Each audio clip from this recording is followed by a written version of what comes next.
नमस्कार प्रिय दर्शकों। हाजिर हूँ आज कुंडली में बनने वाला एक योग लेकर।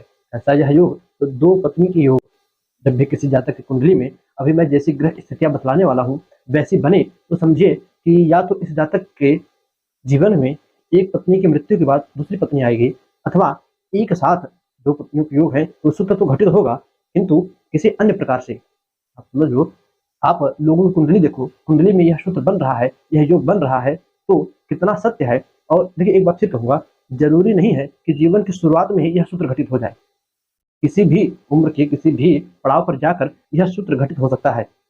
उम्र के किसी भी पड़ाव पर जाकर यह सूत्र घटित हो सकता है। सिर्फ सामने वाले को बतलाना है कि आपकी कुंडली में यह सूत्र है। यदि पति पत्नी दोनों का बकायदा अच्छा कुंडली मिलाकर करके, दोनों के अच्छे गुण इत्यादि मिलाकर, या पत्नी की कुंडली देखकर, कुंडली मिलान अष्टकूट नहीं, कुंडली मिलान करके तब दोनों का विवाह किया जाए और दोनों की कुंडली में देखी जाए कि किसकी उम्र की आयु जो है लगभग पूरी है, यानी 100 वर्ष, 120, 80, 90 के करीब है, और किसकी कम है, उस अनुसार आप इस सूत्र को समझ सकते हो।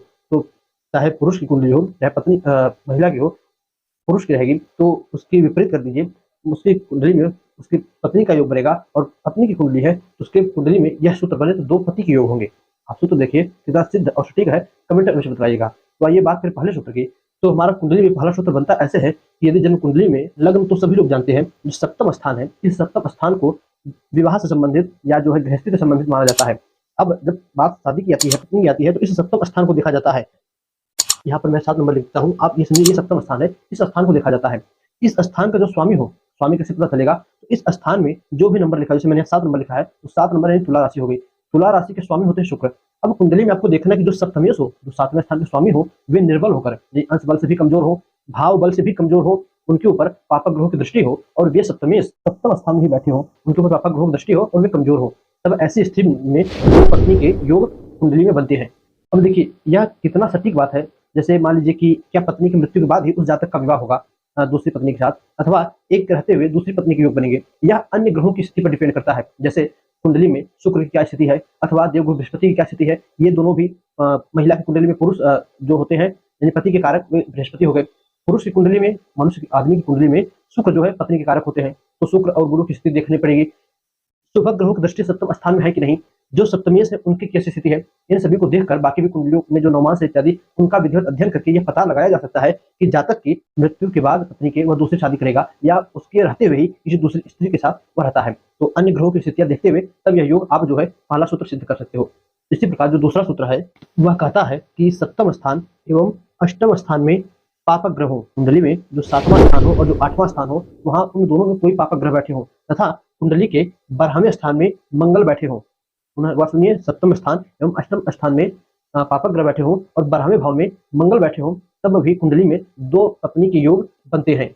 दर्शकों, सूत्र देखिए किसी कुंडली में बन रहे हैं और कितना सिद्ध सूत्र है, कमेंट में अवश्य बताइएगा। और आखिरी जो तीसरा योग है वह कहता है कि कुंडली के सप्तम स्थान में सूर्य या राहु बैठे हो, अथवा उनकी प्रबल दृष्टि भी हो, यानी सूर्य उच्च के हो, प्रबल मात्रा में बैठे हो, उनके ऊपर पापक ग्रहों की, सूर्य के ऊपर पापक ग्रहों की दृष्टि हो, और उन पापक ग्रहों के साथ साथ सूर्य की भी दृष्टि कुंडली के सप्तम स्थान में हो, तो जो है यह कुंडली में तीसरा दो पत्नी नामक योग बनता है।